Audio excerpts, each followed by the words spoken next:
Attention, on s'attaque aujourd'hui à un monument des spécialités tripières.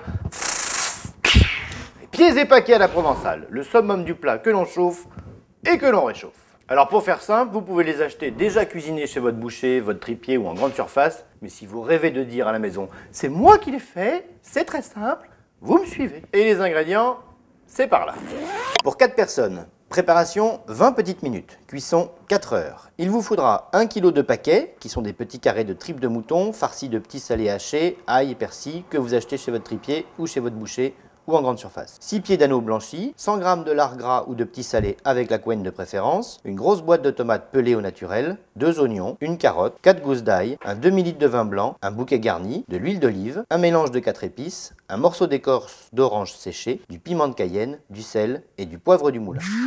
Voici donc l'allié de vos pieds et paquets à la provençale, la cocotte en fonte. La cocotte en fonte que l'on met directement à chauffer. On va mettre dedans de l'huile d'olive, forcément. On met les oignons dans un premier temps. On leur laisse à peine le temps de rissoler. Alors à Sisteron, ils vont dire, ben si nous on les laisse rissoler. À Marseille, ils vont dire, oh mais surtout pas, on ne les fait pas rissoler. On rajoute directement la couenne. On rajoute les petits dés de lard. Et pour terminer, les carottes. Et on ferme. Jingle trip. Suite des événements, on ajoute désormais l'ail, les tomates, le bouquet garni, les zestes d'orange. Après, un mélange de 4 épices, ça vous trouvez ça dans le commerce. On approche de la fin, une petite cuillère à café de piment de Cayenne, qui supporte mieux la cuisson que le piment d'Espelette. Vous faites un premier petit mélange, et la fin de la première étape, on va tout mouiller avec du vin blanc.